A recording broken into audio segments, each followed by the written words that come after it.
నమస్కారం, వార్తలకు స్వాగతం. ముందుగా ముఖ్యాంశాలు. మాజీ మంత్రి జోగు రామన్న ప్రెస్ మీట్, పలు అంశాలపై వివరణ.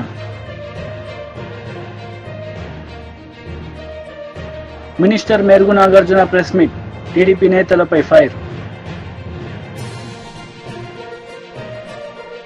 కాంగ్రెస్ నేతలు మీడియా సమావేశం నిర్వహించారు. ఈ సందర్భంగా పలు అంశాలపై వారు మాట్లాడారు. ప్యాకింగ్ చేస్తా ఉంటే ఇవాళ ఆదిలాబాద్ జిల్లాలో పట్టుకోవడం జరిగింది, కేసు బుక్ చేయడం జరిగింది. వారున్న తీసుకొచ్చినటువంటి విత్తనాలను కూడా ల్యాబ్కు పంపడం జరిగింది. అవి నకిలీయా లేకుంటే ఒరిజినల్ అని చెప్పేసి. కాబట్టి ప్రభుత్వం ఎక్కడ కూడా నకిలీ విత్తనాలను రైతులకు అందకుండా కట్టడి చేస్తూనే నాణ్యమైన విత్తనాలను రైతులకు అందించడానికి ప్రభుత్వం చర్యలు తీసుకుంటుంది. రైతులకు సకాలంలో విత్తనాలు అందుతున్నాయి. వీళ్ళు కావాలని చెప్పేసి వల్ల ప్రభుత్వాన్ని బదనం చేసినట్టు ఒక పని పెట్టుకున్నారు. అట్లాగే జిలుగు విషయంలో కూడా చాలా మాట్లాడారు. ఇవాళ నిన్న డేట్ వరకు ఇదే టీఆర్ఎస్ ప్రభుత్వం గత సంవత్సరం వారి పాలనలో ఇదే నిన్నటి వరకు 25,000 క్వింటాల్లే ఇవాళ జిలుగు కానీ జనుము కానీ రైతులకు అందించారు. కానీ ఇవాళ మా ప్రభుత్వం 52,000 క్వింటాలను ఇవాళ రైతులకు అందించింది. అంటే దాదాపు 50% ఎక్కువగా మేము ఇవాళ వాళ్ళకంటే ఎక్కువ మేము రైతులకు అందించినాం. మరి విత్తనాలు లేవు అని చెప్పేసి ఒక దుష్ప్రచారం చేసి రైతులను భయాందోళనకు గురి చేసేటువంటి ఒక కార్యక్రమం పెట్టుకున్నారు. రైతులు కూడా ఎక్కడ అధైర్యపడకండి, ఎక్కడ కూడా ప్రతిపక్షం చెప్పేటటువంటి మాటలు అమ్మకండి. మీకు ఉదాహరణకి ఇదే, వాళ్ళు 26,000 క్వింటాలు అమ్మితే ఇవాళ 52,000 క్వింటాలు ఇవాళ జిలుగు అన్ని కూడా జనుము జిలుగు అన్ని కూడా రైతులకు అందించినాం. అంటే ఎక్కడ కూడా ఏ విత్తనానికి కూడా కొరత లేదు. రైతులకు సరిపడే విత్తనాలన్నిటిని కూడా మేము అందించడానికి సిద్ధంగా ఉన్నాము. గత ప్రభుత్వం చేసినటువంటి మోసాలు ఇవాళ మాట్లాడుతూ ఉన్నారు. ఇప్పుడే పెద్దలు చెప్పినట్లుగా నీకు ధర కావాలంటే బేడీలేసినటువంటి చరిత్ర మీది, ధర కావాలని రోడ్ల మీదకి వస్తే అరెస్ట్ చేసి కేసులు పెట్టి జైల్లో పెట్టినటువంటి చరిత్ర మీది. మీరు పంటల కొనుగోలులో తరుగు పేరు మీద కోట్ల రూపాయలు లూటి చేసినటువంటి చరిత్ర మీది. ఎక్కడ కూడా విత్తనాల సబ్సిడీలు ఇవ్వలేరు, డ్రిప్పులు ఇవ్వలేరు, అన్ని కూడా అన్ని రకాల సబ్సిడీ ఎత్తేసి రైతులకు ఇబ్బంది గురి చేసినటువంటి నీచమైనటువంటి చరిత్ర టీఆర్ఎస్ పార్టీది. కానీ ఇవాళ అలా కాకుండా రైతులకు అందుబాటులోకి అన్ని విత్తనాలు తీసుకొచ్చి సకాలంలో ఏ రైతు కూడా ఇబ్బంది లేకుండా పరిపాలన కొనసాగుతున్నటువంటి చరిత్ర కాంగ్రెస్ పార్టీది. మీరు మరోసారి ఈ రకంగా అనవసరమైనటువంటి దుష్ప్రచారం చేస్తూ రైతులు గందరగోళం గురి చేస్తే మాత్రం చూస్తూ ఊరుకోమనేటువంటి మాట చెప్తా ఉన్నాం.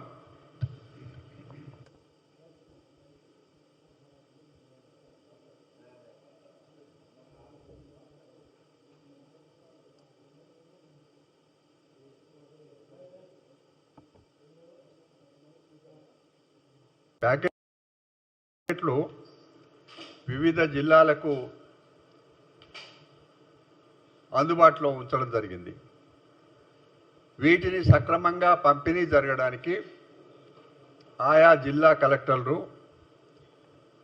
ఆ జిల్లా వ్యవసాయ అధికారులు వాళ్ళ పర్యవేక్షణలో ఏ రైతుకు కూడా విత్తనాల విషయంలో ఇబ్బంది లేకుండా ఏ కంపెనీ వాళ్ళు అనుకుంటే ఆ కంపెనీ విత్తనాలు ఇచ్చే రకంగా అన్ని ఏర్పాట్లు కూడా ప్రభుత్వం చాలా ముందే ఏర్పాటు చేసింది. ఇది కాంగ్రెస్ పార్టీ పరిపాలన విధానంలో వ్యవసాయము, రైతులు వీటి విషయంలో కాంగ్రెస్ పార్టీకి అపారమైన అనుభవం ఉంది. అందుకే ప్రభుత్వం ఏర్పాటైన మరుక్షణం నుంచి రైతుల సంక్షేమం గురించి అన్ని నిర్ణయాలు కూడా చకచకా జరిగినాయి. ఇది మేము చాలా సీరియస్గా టీఆర్ఎస్ పార్టీ మొన్నటి వరకు అధికారంలో ఉన్న పెద్ద నాయకులంతా మిద్దెలు మేడలెక్కి మాట్లాడుతున్నారు. ఎంత దారుణంగా దిగదారి మాట్లాడుతున్నారంటే, పొద్దున వాళ్ళకు సంబంధించిన టీవీ ఛానల్లో చూస్తే కృత్రిమంగా చెప్పుల లైన్ పెట్టిండ్రు. ఆ చెప్పులు చూస్తే బాటా కంపెనీలో పెడతారు చూడండి లైన్గా, అట్లాంటివన్నీ కూడా సమకూర్చి ఫోటోలు తీసి రైతులు పడిగాపులు కాస్తున్నట్టుగా చిత్రీకరించి కృత్రిమంగా ఈ కార్యక్రమాలన్నీ చేస్తున్నారు. ఇది రైతులను ఒక విధంగా ఆందోళనకు గురి చేయడానికి వాళ్ళు చేస్తున్న పనులు, పాపం అమాయకులు రైతులు, నిజంగానే దొరకవేమో అనే ఆలోచన వాళ్లకు ఉంటుంది. దానికి ఒక ప్రతిపక్ష పార్టీగా అన్ని వివరాలు తెలుసుకొని వాళ్లకు సహాయపడే విధంగా ఉండాల్సింది పోయి రాజకీయం చేసుకుంటున్నారు. నేను బీజేపీ లీడర్ మీడియా సమావేశం నిర్వహించారు. ఈ సందర్భంగా పలు అంశాలపై ఆయన మాట్లాడారు. ఇప్పటి వరకు ఫసల్ బీమా మీద ఈ రాష్ట్రంలో అమలు చేస్తామని ఒక పక్కకు చెప్పిండ్రు. అసలు ఎవరి ప్రీమియం ఎంత, ఎవరు కట్టాలా? కేంద్ర ప్రభుత్వ ప్రీమియం మినా ఈ రాష్ట్ర ప్రభుత్వం కట్టేటటువంటి ప్రీమియమే కాకుండా రైతులు కట్టే ప్రీమియం కూడా ఈ రాష్ట్ర ప్రభుత్వం భరించాలని మేము మాట్లాడినప్పుడు ఒక పక్క కడతామనే విధంగా మాట్లాడిండ్రు. కానీ ఇప్పటి వరకు దాని మీద స్పష్టమైనటువంటి ఆదేశాలు ప్రభుత్వం నుండి లేవు. రైతుకు కనీసం ప్రభుత్వం నుంచి ఒక సమాచారం లేదు. ఇప్పుడు అసలు ఏ సీడు, ఏ కంపెనీ ఉత్పత్తి చేసిన సీడ్ మార్కెట్లో అందుబాటులో ఉన్నదో ఇప్పటి వరకు వ్యవసాయ శాఖ సమీక్ష చేసినట్టు మాకు అనిపిస్తలేదు. స్టేట్ లెవెల్ బ్యాంకర్స్ మీటింగ్ జరిగిపోయింది, 3 నెలలు అయిపోయింది జరిగిపోయి. కానీ జిల్లా లెవెల్ బ్యాంకర్స్ కమిటీకి ఎటువంటి డైరెక్షన్ వెళ్ళలేదు. పంట రుణాలు రైతులకు ఎక్కడా కూడా అందుతలేవు. కేవలం రెన్యువల్స్ మాత్రమే చేస్తున్నారు. వేల కోట్ల రూపాయలు ఇప్పటికే పంట రుణాలు రైతులందరికీ బ్యాంకర్లు ఇవ్వాల. ఒక పక్క బ్యాంకర్లేమో రైతులు లోన్లు కట్టలేదు కాబట్టి మేము ఇవ్వలేని పరిస్థితులు ఉన్నామని బ్యాంకర్లు మాట్లాడతారు. ప్రభుత్వ ప్రకటన ఎన్నికల తర్వాత ఒక తీరు, 4 నెలల తర్వాత ఇంకో తీరు. రేపు ఏ రకంగా మాట్లాడతారో ప్రభుత్వ ప్రకటన కూడా అర్థం కానటువంటి పరిస్థితి ఉన్నది. నకిలీ విత్తనాలని అరికట్టడంలో ప్రభుత్వం పూర్తిగా వైఫల్యం చెందింది.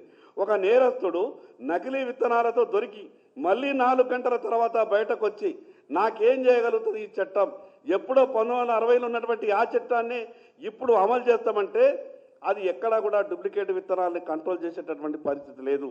ఈరోజు భారతీయ జనతా పార్టీ అదేవిధంగా మిగతా రాజకీయ పక్షాల తరఫున కూడా రాష్ట్ర ప్రధాన కార్యదర్శి గారికి ఉన్నటువంటి పరిస్థితి అంతా కూడా వివరించడం జరిగింది. ఇప్పటికైనా ఈ ప్రభుత్వం మేల్కొనాలా?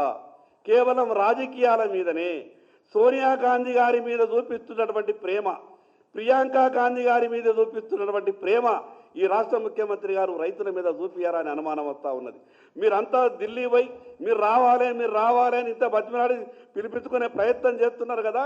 ఈ రాష్ట్రంలో ఉన్నటువంటి రైతులు పడుతున్నటువంటి కష్టాలు మీకు కనిపిస్తలేవా?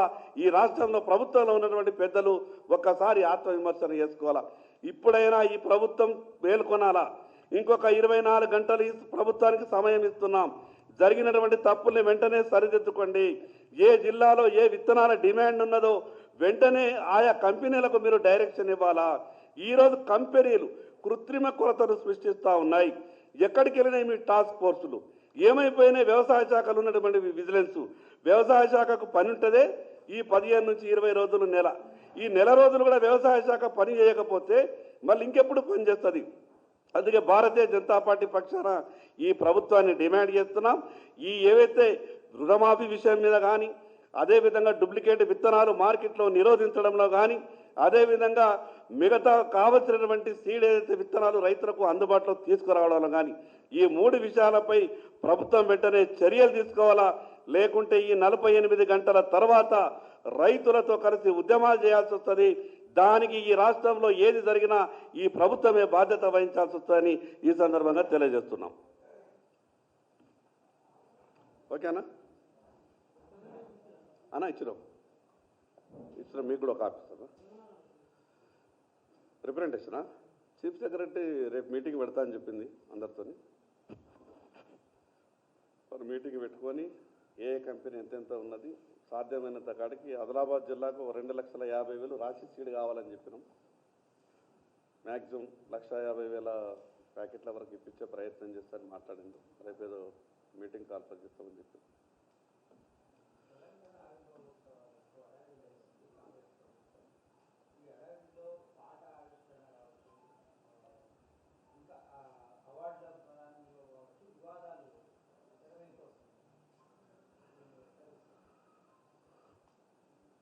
అంటే ఈ ప్రభుత్వ ఆలోచన అంతా కూడా కొత్తగా మేము చేసేదేమీ లేదు, పాత విషయాల మీద చర్చ పెట్టి 5 సంవత్సరాలు పరిపాలన కొనసాగిస్తే బాగుంటుందేమో అని ఆలోచన చేసే విధంగా కనిపిస్తూ ఉన్నారు. కేవలం గత ప్రభుత్వం చేసినటువంటి వ్యవహారాల మీదే దృష్టి పెట్టి కొత్తగా వీళ్ళు చేయాల్సింది మాత్రం ఏ విషయం చేసే ప్రయత్నం చేస్తలేరు. గతంలో ఏమైనా తప్పులు జరిగితే దాని మీద ఖచ్చితంగా విచారణ చేయండి, తప్పు చేసిన వాళ్లకు శిక్షలు ఖరారు చేయండి. కానీ చర్చ మాత్రం గత ప్రభుత్వం మీదనే, గత ప్రభుత్వ విషయాల తప్పుల మీదనే చర్చ జరిపి వీళ్ళు తప్పించుకునే ప్రయత్నం చేస్తున్నారేమో అన్నట్టు మాకు అనుమానం కలుగుతున్నది.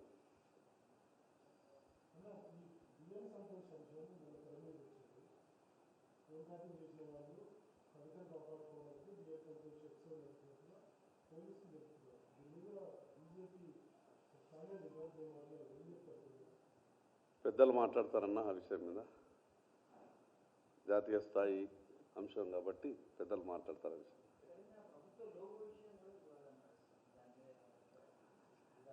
అంటే లోగో, పాట, కాళేశ్వరము, అప్పులు, నష్టాలు అన్నీ కూడా కలిపి చర్చ చేసి కాలం గడపాలన్నట్టే కనిపిస్తున్నది ప్రభుత్వ ఆలోచన. ఈ విషయం ఇక్కడ కాదు, మేము అసెంబ్లీలో మాట్లాడినాం.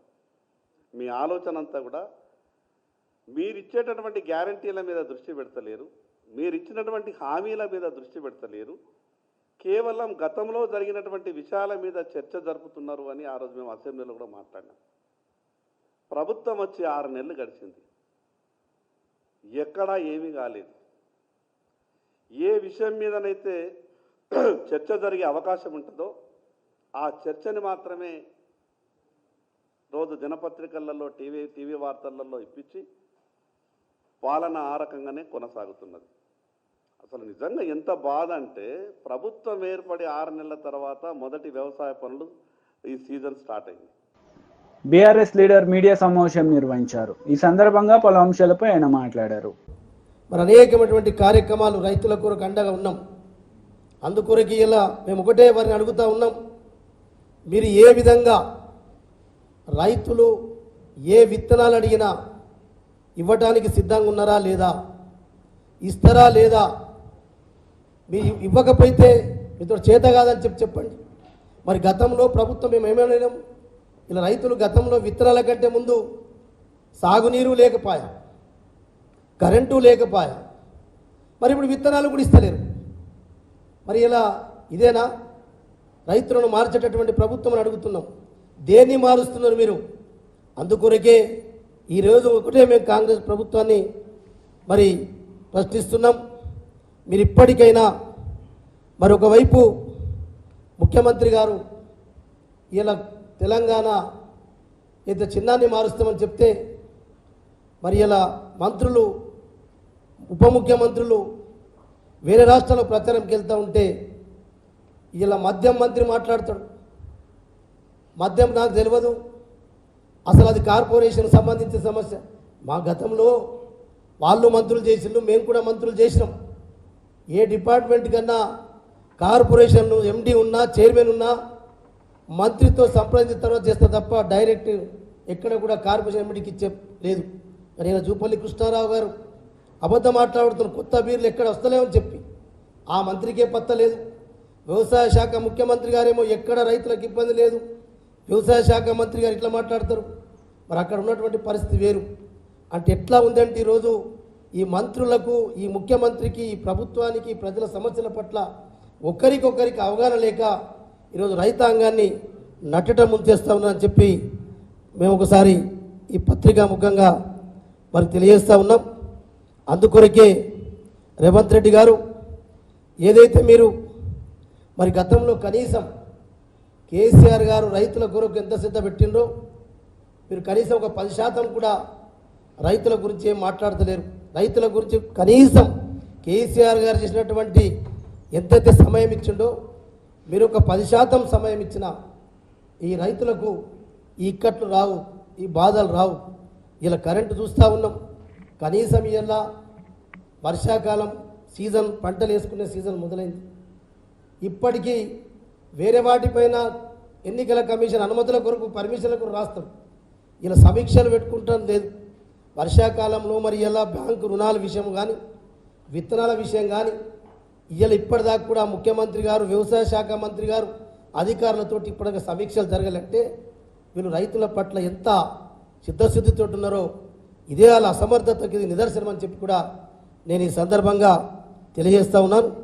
అందుకొరకే కేవలం ఇవాళ ముఖ్యమంత్రి గారు రేవంత్ రెడ్డి గారు కేసీఆర్ గారు చేసినటువంటి ఆనవాళ్ళను మాత్రం తీయడానికి కొరకే ప్రయత్నంలో మునిగి ఉన్నావు తప్ప నువ్వు రైతుల పట్ల, రైతుల సమస్యల్ని, రైతులకు ఏదైతే పథకాలు మార్చిస్తానని చెప్పినావో, ఇందిరమ్మ రాజ్యంలో ఇక్కట్లుండయని చెప్పినావో, కేవలం కేసీఆర్ యొక్క ప్రభుత్వం ఉన్నప్పుడు ఆనవాళ్ళని తీసేయడం తప్ప నీకు ఎలాంటి చిత్తశుద్ధి లేదు. అందుకొరకే మేము డిమాండ్ చేస్తూ ఉన్నాం ఈరోజు మన ముఖ్యమంత్రి రేవంత్ రెడ్డి గారిని, ఇప్పటికైనా మీరు ఏదైతే వేరే రాష్ట్రాలకు వెళ్ళడం, వేరే రాష్ట్రాల నుంచి ప్రచారంకి వెళ్ళడం, ఇక్కడి నుంచి వసూలు చేసి ఢిల్లీకి పంపడం తప్ప తెలంగాణ రాష్ట్ర ప్రజల యొక్క, ఇటు రైతులు కావచ్చు, మిగతా వర్గాల యొక్క ప్రజల యొక్క నట్టడం ఉంచే ప్రయత్నం చేస్తూ ఉన్నారు. ప్రభుత్వం ప్రజల గురించి ఏమాత్రం కూడా పట్టించుకుంటలేని చెప్పి కూడా ఇవాళ మేము ప్రభుత్వాన్ని ప్రశ్నిస్తున్నాం. ఇలా వానాకాలం వచ్చిన తర్వాత సాగునీరు పంటలు కూడా ఉంటాయి, ప్యాడ్ వేస్తారు. ఇలా సాగునీరు ఎప్పుడు విడుదల చేయాలా, ఎట్లా విడుదల చేయాలనే విషయాన్ని కూడా ఇప్పటి వరకు సమీక్షలలో ప్రస్తావన రాలే. అందుకొరకే మేము ఇప్పటిదాకా ఒకటే గవర్నమెంట్ని విజ్ఞప్తి చేస్తూ ఉన్నాం, ఏ జిల్లాలో ఎంతెంత ఎరువులు విత్తనాలు ఉన్నదో శ్వేతపత్రం కూడా విడుదలైనని చెప్పి మేము ప్రభుత్వాన్ని డిమాండ్ చేస్తూ ఉన్నాం. అంతేకాకుండా ఈరోజు ఇలా తెలంగాణ రాష్ట్రంలో రైతులు చాలా, మళ్ళీ ఇప్పటికే 250 మంది దాదాపు ఆత్మహత్యలు చేసుకున్నారు. ఇలా కరెంట్లు లేక మళ్ళా మనం సమస్య చూస్తున్న మోటార్ల రిపేర్లు పెరిగినాయి, ట్రాన్స్ఫర్లు పేలుతూ ఉన్నాయి, ఇన్వర్టర్లు కొనుక్కొని పెట్టుకోవడం వచ్చిందంటే ఇదే ఇందిరమ్మ రాజ్యమా, ఇదే మార్పు అని చెప్పి అడుగుతున్నాం. అందుకొరకే రేవంత్ రెడ్డి గారు మీరు ఏ డిక్లరేషన్లు ఏమేమి మాట్లాడినరో అందరి ప్రజలు గమనిస్తూ ఉన్నారు. కానీ మేము ఒకటే డిమాండ్ చేస్తూ ఉన్నాం, ఈ విత్తనాలతో పాటు రైతు భరోసా పథకాన్ని కూడా మీరు ఏదైతే 15,000 రూపాయలు ఒకటేసారి ఇస్తామని చెప్పినరో ఖచ్చితంగా ఇవ్వాలని చెప్పి కూడా డిమాండ్ చేస్తూ ఉన్నాం. కేవలం రుణమాఫీ పేరుతోటే అయితే మరి పబ్బం గడుపుతూ ఉన్నాము. ఆగస్టు 15వ తారీఖు అని చెప్పి మరి ఇప్పుడు పంటలు వేసుకునే సమయం వచ్చింది. రైతు భరోసా పథకం ఎప్పుడు ఇస్తావు? ముఖ్యమంత్రి మాట్లాడుతున్నాడు, వ్యవసాయ శాఖ మంత్రి మాట్లాడితే ఒకటి మాట్లాడతారు, ముఖ్యమంత్రి గారు దాని గురించి భరోసా గురించి మాట్లాడడమే లేదు. మరి ముఖ్యమంత్రి గారు రైతుల పట్ల మాట్లాడు, నీకు నోరెందుకు ఇప్పుతలేమని అడుగుతున్నాం. చెప్పండి, ముఖ్యమంత్రి గారు ఖచ్చితంగా రైతు భరోసా పథకం ఎప్పటి వరకు ఇస్తావు? ఎందరు రైతులకు ఇస్తావు? ఎప్పుడు సర్వేలు చేస్తావు? ఇదే మంత్రివర్గంలో తుమ్మల నాగేశ్వరరావు గారు ఉన్నారు. మరి ఆనాడు గుట్టలకు ఇచ్చిండు, చెట్లకు ఇచ్చిండు, రియల్ ఎస్టేట్లకు ఇచ్చిందని చెప్పిన ఆనాడు మంత్రివర్గంలో ఏం చేసినావు? ఆనాడు మంత్రివర్గంలో ఒక మంత్రివి కదా, ఆనాడు ఎందుకు మాట్లాడలేదు? అంటే నీ మంత్రి పదవి కాపాడుకోవడానికి ఏముంటుంది తప్ప ఇలా ప్రభుత్వం మారింది అంటే నీ మాట మారితే ఇట్లా? నీ నోరుకు విలువ ఉండాలి కదా. అందుకొరకే ఎప్పుడైనా రైతుల సమస్యల గురించి ఇలా విత్తనాలు, జొన్నలు మార్కెట్లో పోతే కలర్ మారితే కొనమని చెప్తారు. టీడీపీ లీడర్ మీడియా సమావేశం నిర్వహించారు. ఈ సందర్భంగా పలు అంశాలపై ఆయన మాట్లాడారు. రాలేదు ఇదే రూల్స్ అంటే వెనక తగ్గేవాళ్ళు ఎవరో కూడా కౌంటింగ్ ఏజెంట్కి వెళ్ళొద్దు. టీడీపీ జనసేన ఏజెంట్లకి ప్రతి విషయంలో అడ్డం జరగాలి. తప్పులు చేసినా పర్వాలేదు, మేము కాపాడతాం. ఏం మాట్లాడుతున్నావు? బుద్ధి ఉందా? వయసు వచ్చినా సరిపోయిందా? ప్రభుత్వ జీతం తీసుకుంటూ తప్పులు చేసినా పర్వాలేదా? తప్పు చేయొద్దు, తప్పు జరగకూడదని చెప్పాల్సిన వాళ్ళు తప్పు చేసినా పర్వాలేదు మేము కాపాడుతామనే బాధ్యత లేకుండా మాట్లాడుతున్నారంటే ఎంత బుద్ధి లేని మాటలు మాట్లాడాడో సజ్జల అర్థమవుతూ ఉంది.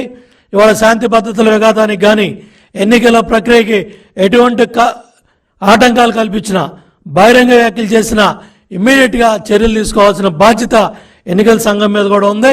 ఇమ్మీడియట్గా సజ్జల రామకృష్ణారెడ్డిని అరెస్ట్ చేయాలి. అదేవిధంగా ఈ మాట్లాడిన మాటలు కూడా సాక్షి పత్రిక కావచ్చు, సాక్షి మీడియా కావచ్చు, బ్లూ మీడియా కావచ్చు, గంటకి ఏదో ఉద్ధరించినట్టుగా, ఏదో బ్రహ్మాండంగా మాట్లాడినట్టుగా ఇది మరి ఎన్నికల్లో ఈ హింస ప్రేరేపించడానికి, కౌంటింగ్ ప్రక్రియలో గొడవలు జరగడానికి రెచ్చగొట్టే విధంగా కూడా ఈ సాక్షి మీడియా, సాక్షి ఛానల్ ఇవన్నీ ప్రవర్తిస్తూ ఉన్నాయి. ఆ యాజమాన్యాల మీద కూడా చర్యలు తీసుకోవాలని చెప్పి కూడా నేను ఎలక్షన్ సంఘాన్ని కోరుతా ఉన్నాను. ప్రజాప్రాతినిధ్య చట్టం 1951 ప్రకారం ఎన్నికల ప్రవర్తన నియమావళిని మరి ఉల్లంఘిస్తూ సజ్జల రామకృష్ణారెడ్డి బాధ్యతారాహిత్యంగా ఈ కౌంటింగ్ ప్రక్రియలో ఏజెంట్లని హింసకు ప్రేరేపించే విధంగా మరి రెచ్చగొట్టే విధంగా ఈ కార్యక్రమాలు చేశాడు. దాని ప్రకారం కూడా చర్యలు తీసుకోవాలని చెప్పి కూడా ఎన్నికల సంఘాన్ని కోరుతా ఉన్నాను. బహిరంగ వ్యాఖ్యలతో చేయడంతో పాటు తప్పు చేసిన వాళ్ళని, ఈ ఈవీఎంలు విధ్వంసం చేసిన వాళ్ళని కూడా సమర్థించుకుంటా మాట్లాడిన సజ్జల రామకృష్ణారెడ్డిని నిమిషం కూడా బయట ఉంచడానికి వీల్లేదు. ఇమ్మీడియట్గా తక్షణం అరెస్ట్ చేయాలని కూడా డిమాండ్ చేస్తూ ఉన్నాను. అట్లాగే ప్రభుత్వ సలహాదారి ఉద్యోగం నుంచి కూడా తొలగించాలని కూడా డిమాండ్ చేస్తూ ఉన్నా. ఎందుకంటే తాడేపల్లి కొంపలో ఉండి గత 4 రోజులుగా ముఖ్యమంత్రి కార్యదర్శి ధనంజయ రెడ్డి, సజ్జల రామకృష్ణారెడ్డి, ఆ సోషల్ మీడియా చేసే పడుద్దాయి సజ్జల భార్గవరెడ్డి, అదేవిధంగా రఘురామరెడ్డి, వీళ్ళందరూ కూడా ఈ ఏదైతే టెలికాన్ఫరెన్స్ల ద్వారా ఏదైతే చీఫ్ సెక్రటరీ జవహర్ రెడ్డిని అడ్డం పెట్టుకొని ఏదైతే రిటర్నింగ్ ఆఫీసర్ని బెదిరించే కార్యక్రమాలు కూడా వీళ్ళు ఈ దుర్మార్గులు యంత్రాంగం అంతా కూడా చేసింది. ముఖ్యమంత్రి కార్యాలయం దగ్గర నుంచి, తాడేపల్లి కొంప కార్యాలయం దగ్గర నుంచి, క్యాంపు కార్యాలయం దగ్గర నుంచి ఎవరెవరు ఫోన్లు వెళ్ళినాయి, ఎవరెవరో టెలికాన్ఫరెన్స్లు వెళ్ళినాయి. ఇవాళ చూడండి, చాలా ప్రాంతాల్లో రిటర్నింగ్ ఆఫీసర్స్ మాకు ఆరోగ్యం బాగోలేదని ఒకడు, లేకపోతే మేము భయపడుతున్నామని ఒకళ్ళు, ఒత్తిళ్ళు వస్తున్నాయని ఒకళ్ళు, మమ్మల్ని తప్పించమని ఇవాళ రాయలసీమ ప్రాంతంలో కొంతమంది ఆర్ఓలు, కొంతమంది పోలింగ్ అధికారులు, కౌంటింగ్ వెళ్ళే అధికారులు మరి ఎన్నికల సంఘాన్ని అడుగుతున్నారంటే దీనికి బాధ్యత ఈ సజ్జల రామకృష్ణారెడ్డి లాంటి ఈ వ్యాఖ్యల వల్లే ఈ దుర్మార్గాలు, ఈ అరాచకాలని బట్టబయలవుతూ ఉన్నాయి. కాబట్టి ఇమ్మీడియట్గా సజ్జల మీద చర్యలు తీసుకోవాలని కూడా డిమాండ్ చేస్తూ ఉన్నా. ఎర్రగొండపాలెం అక్కడ ఆ రిటర్నింగ్ ఆఫీసర్ చెవిరెడ్డి భాస్కర్ రెడ్డి చేసిన అరాచకాలు, అక్కడ ఏదైతే ఆ ఆర్ఓ ఆఫీస్కి వచ్చి అతను మాట్లాడిన మాటలు, ఏళ్ళు చూపించి బెదిరించిన విధానం, ఇది పోలింగ్ ప్రక్రియలో ఇవాళ ఆర్ఓని అక్కడ బదిలీ చేసినట్టుగా మరి వార్తలు మీడియాలో వచ్చాయి. దాన్ని కూడా ఎన్నికల సంఘం దృష్టికి తీసుకెళ్తాం. నిజాయితీగా, నిష్పక్షపాతంగా, పారదర్శకంగా, ట్రాన్స్పరెంట్గా పనిచేసిన రిటర్నింగ్ ఆఫీసర్లు కానీ కౌంటింగ్ అధికారులని కాపాడాల్సిన బాధ్యత కూడా ఎన్నికల సంఘం మీద ఉంది. చెవిరెడ్డి భాస్కర్ రెడ్డి ఆర్ఓని బెదిరించేది మీడియాలో వచ్చింది, పత్రికల్లో వచ్చింది, సోషల్ మీడియాలో వచ్చింది. చాలా స్పష్టంగా ఆర్ఓని ఏలు పెట్టి చూపించి మేము రాజకీయ నాయకులం, మాకు అడ్డం పడకూడదు, మాకు రూల్స్ చెప్పకూడదు, మేము చేసేదే కరెక్టు, మీరు మాకు అడ్డం పడితే మీ మీద ప్రైవేట్ కేసులు వేస్తాం, మీ మీద కంప్లైంట్లు పెడతాం, మిమ్మల్ని ఎన్నికల విధుల నుంచి తప్పిస్తామని చెవిరెడ్డి భాస్కర్ రెడ్డి హెచ్చరించాడు. మరి నిన్న పత్రికల్లో, నిన్న మీడియాలో వార్తలు వచ్చినాయి, ఆర్ఓని మరి విధుల నుంచి పక్కన పెట్టినట్టు వచ్చింది. దాన్ని కూడా ఖండిస్తున్నాం. దాన్ని కూడా ఎన్నికల వైసీపీ లీడర్ మెరుగు నాగార్జున మీడియా సమావేశం నిర్వహించారు. ఈ సందర్భంగా పలు అంశాలపై ఆయన వివరణ ఇచ్చారు. దేశంలో పర్టికులర్ గా కంబైన్డ్ రాష్ట్రంలో ఆంధ్రప్రదేశ్ రామోజీ ఫిల్మ్ సిటీకి సంబంధించి నీ ఫిల్మ్ సిటీలో దళితుల భూములున్నాయి, నువ్వు అప్పలంగా కొట్టేశావు. ఏ రోజన్నా నువ్వు ఈ పత్రికలో ఎందుకు రాయలేకపోయావని అడుగుతా ఉన్నా. జగన్మోహన్ రెడ్డి గారు అసైన్మెంట్ చట్టాన్ని తీసుకుంది ఆషామాషిగా తీసుకోలా. 2003కి ముందు 20 సంవత్సరాలకు ముందు ఏ దళితుడైతే భూమిని పండించుకుంటా ఉన్నాడో, వారి పేరు మీద ఉందో, దానికి ఒక ప్రత్యేకమైన చట్టం తెచ్చి ఒకవేళ ఎవరైనా మధ్యలో దానిని రాయించుకున్నా 20 సంవత్సరాలు అయిపోయిన తర్వాత అదే దళితుడకు దానిని అసైన్ చేసి వాళ్ళకు హక్కు కల్పించాడు. మీరు రాసిన వెర్రి రాతలకు ఎవరో వాళ్ళు చేయించుకున్నారు, వీళ్ళు చేయించుకున్నారు, లేకపోతే అని చెప్పి రాస్తే అవి కాదు. 20 years కంప్లీట్ అవ్వాలా. మరలా ఏ దళితుడికైతే అసైన్ చేసిందో ఆ దళితుల పేరు మీద వస్తే వాళ్ళు అమ్ముకోవచ్చు, ఎవరైనా కొనుక్కోవచ్చు. ఏదో నాగార్జున ఇంకొకళ్ళో రాయించుకున్నారని చెప్తా ఉన్నారే, అవన్నీ అభూత కల్పనలు. మేము చెప్తా ఉన్నాం, ఎవరు రాయించుకున్నా చట్టానికి లోబడి రిజిస్ట్రేషన్ అవ్వాల్సిందే. మీకులాగా రాజధాని ప్రాంతంలో చంద్రబాబు నువ్వు నీ అంటుకో 4,000 కోట్ల రూపాయలు ఖరీదు చేసే దగ్గర 1,100 ఎకరాలు మీరు రాయించుకున్నారే. రాజధాని వస్తుంది, దళితులు మీ భూములు లాగేసుకుంటారని చెప్పి అప్పలంగా 5 లక్షలు రాయించారే. దానిని ప్రజలు మర్చిపోరు. దళితుల భూములు అప్పలంగా కొట్టేసింది చంద్రబాబు అండుకో తప్ప ఈ రాష్ట్రంలో ఎవరు కాదు. ఒకవేళ ఇప్పుడు జగన్మోహన్ రెడ్డి గారు ఈ చట్టం తెచ్చినాక ఎవరన్నా రాయించుకున్నా ప్రొసీజర్లే ఎక్కడా డివేట్ అవ్వాల్సిన పని లేదు. 20 ఏళ్లు ఉండాలా, లబ్ధిదారుడు అమ్ముకుంటే ఎవరైనా కొనుక్కోవచ్చు.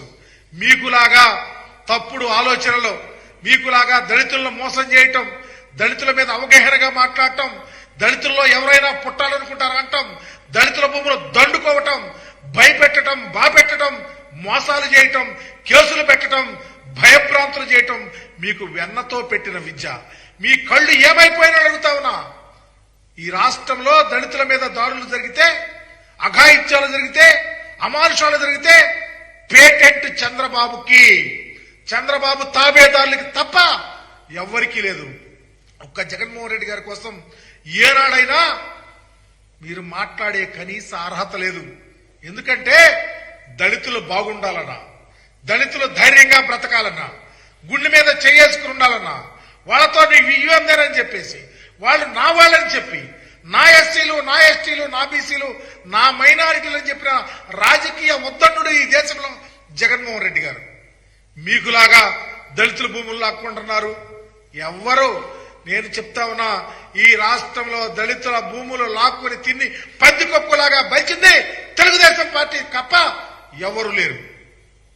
ఏదో మీకు అయిపోయింది, ఇక తెలుగుదేశం పార్టీ కోసాలు కదిలిపోతున్నాయి. వార్తలు ముగించే ముందు ముఖ్యాంశాలు మరోసారి. మాజీ మంత్రి జోగు రామన్న ప్రెస్ మీట్, పలు అంశాలపై వివరణ.